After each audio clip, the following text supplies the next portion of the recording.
Vous réfléchissez. Amen. Amen. Alors, réflexion dans la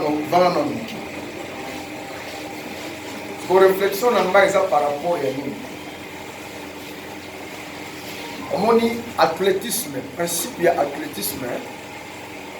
Et ça, c'est au niveau qui m'embame. Vous avez le clé ni bali. Alors, total la ligne d'arrivée.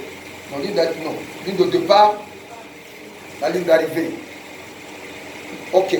Alors, yo, on tire à gauche, yo, on tire à droite. Mais si vous avez vu l'athlétisme, yo, on a à côté droite, le colonayo, et qu'on a mon panzi à gauche, on a malade. Alors, au monde, le plus dans le siècle, ce sont les chrétiens. Et je le dis ça, la mawana passe dans mon témoin. Amen. Alors, il y a ce disciple naye, alors il y a la bano ya mokili. Bana maïe le pebonya koleka bino. Amen. Amen. Et la ligne répond, mais si on répond à même temps, tu as l'anti 21. Nous allons bien amen. Amen. Alors, on le bien amen par rapport à nous, l'expliquer. On m'a dit que tu as dit que tu as dit. Alors, et si tu as dit que tu as dit na âge de commis sikoyo, c'est-à-dire de commis na poids ya royaume. Je vous dis sincèrement. Alors, nous avons droit à erreur de la vie. Voilà. Quand on a le moi là. On m'a dit na athlétisme, principe de la moko. On a le colonayo, yo tu as la gauche et côté la droite. Au cause de la compétence nyonso, mais fais quand le colonayo et le moins la gauche au côté la droite, tu payes. Amen. Alors, nous avons contredit ma loi, ce n'est pas tout le monde dans ma coquille à la loi. Tu nous écoutes. Amen. Amen. Talan de Koloba, nous nous soutenons dans ma coquille à la loi. Au monde Nzambe, yende muta votaka mibeko nyonso. Au monde Israël batambola mibeko na bangote. Nzamba lobela Moïse. Alors Moïse, kamata makambo oyo yebisa bango.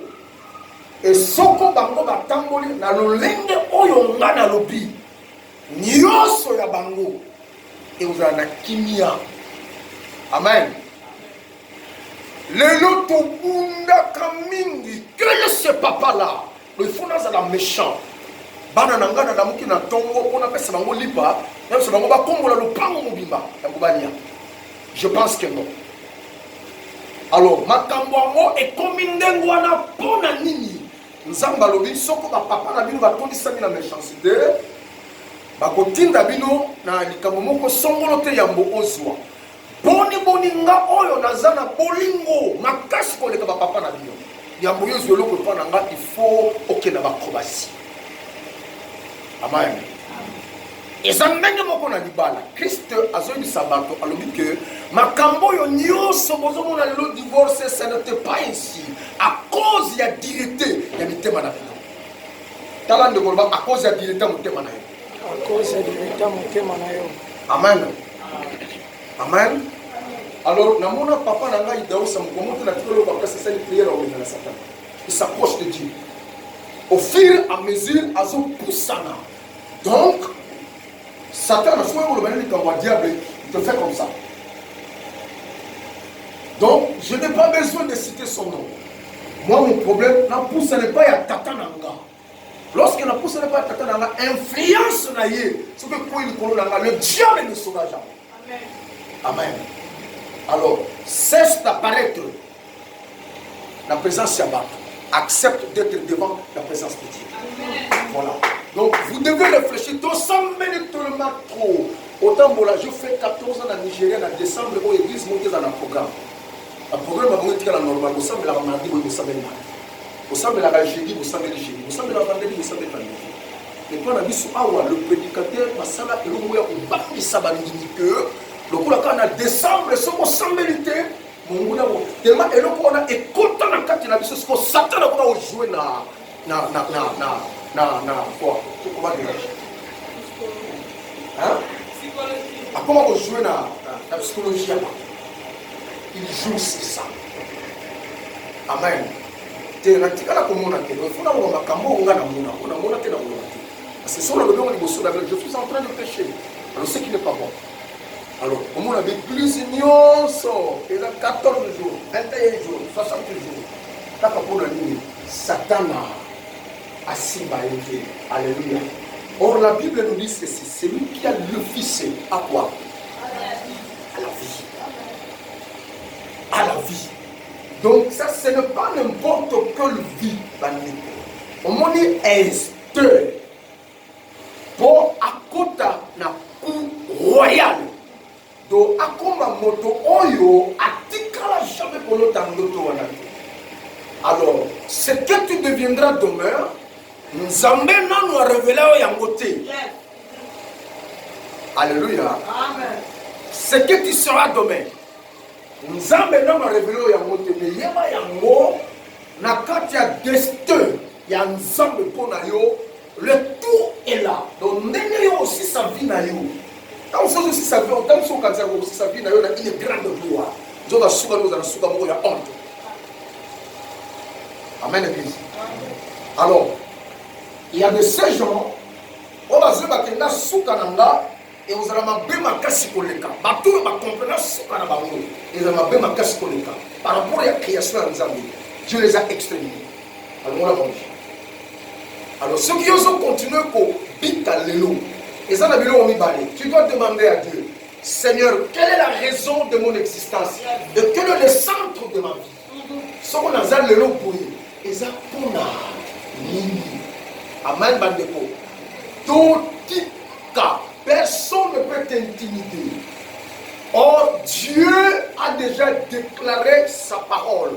Il a dit, bien-aimé, moi Dieu, je souhaite le souhait de Dieu pour toi. Tu fais quoi? Tu sois prospère.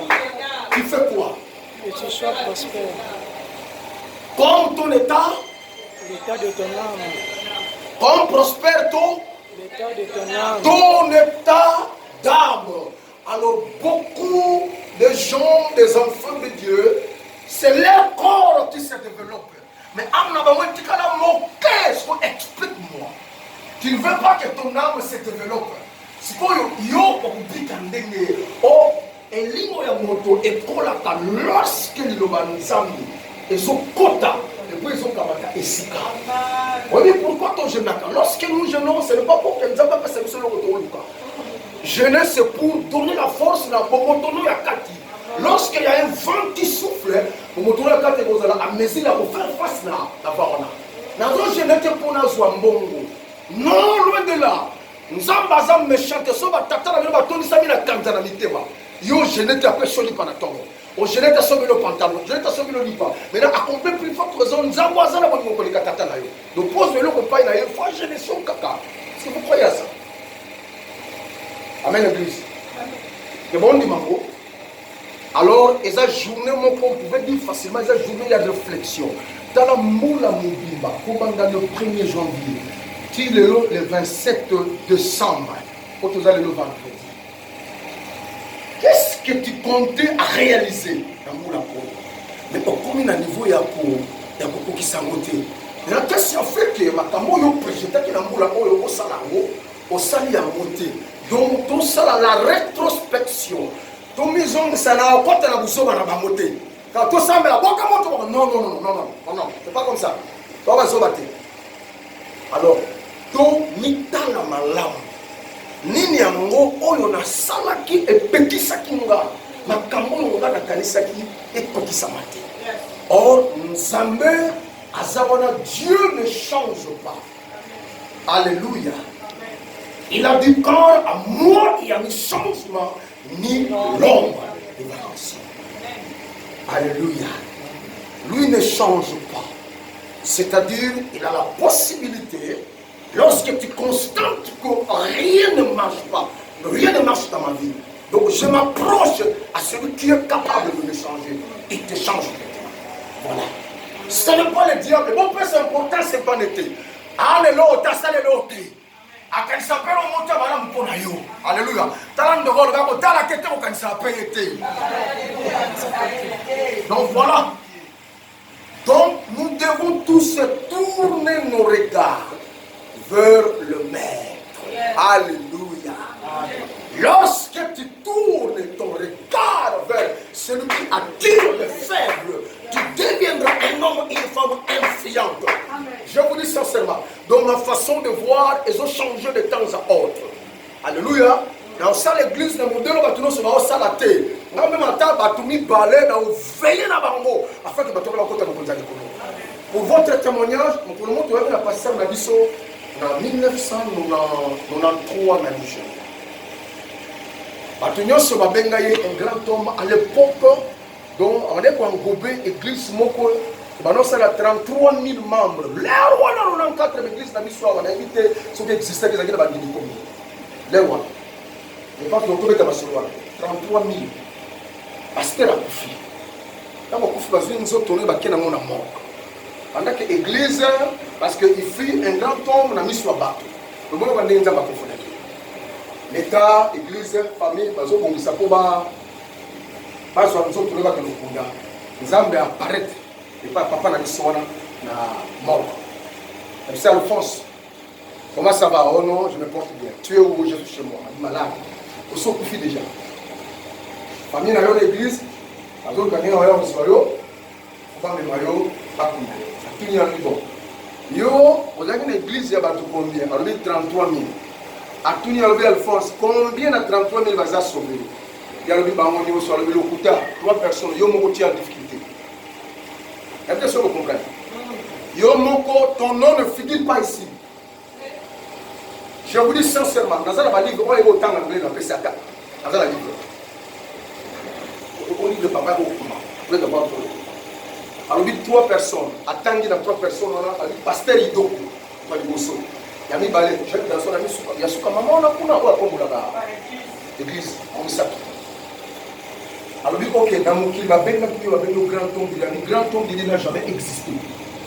Vous êtes des serviteurs d'un grand Dieu. C'est fini. Alors, il faut abandonner l'eau. On va mettre au thé à la barre. Au thé à la barre. On va appeler ça au thé à thé. Oh, il y a pas de bazolo, il y a un copia. Alors, il zonga. Donc, on a mon importance parce que si on a fait un peu de malheureux. Il y a un peu de mawa. Quand même, attends, pour le moment, au téléma qui attend la moins sincérité. Il y a un peu de monde qui est soit les gars. Voilà. Dans signe de reconnaissance, dans acte opposé, il y a un méchant vérité. Allez, la mouka. La carte à mort, la histoire vraie. Pour tout le bateau, non seulement dans l'époque où on a Nigeria, on observe l'histoire qui est vraie. Abando bundanya. Bateau à mort va sentir qu'il y a eu sa papa. Quelle est la carte? Aïe, vous le batara. Oh, ça va, vous voyez. Abando peut sa histoire en parle. Alors, comment l'église, ce qu'a été bino pour comprendre le thé, papa bandolé. Alors, pour qu'il y ait qui même si nous avons la vie, nous avons. Si on dit que nous avons une marche dans le monde, nous avons une place où nous avons un coma. Parce que je ne vois pas l'importance yanga au travail. Et je vous dis que 11 ans après,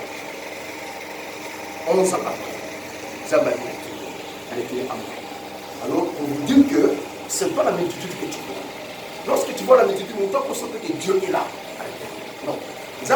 Et puis, Zamba n'a jamais la carte à salle, mon poisson.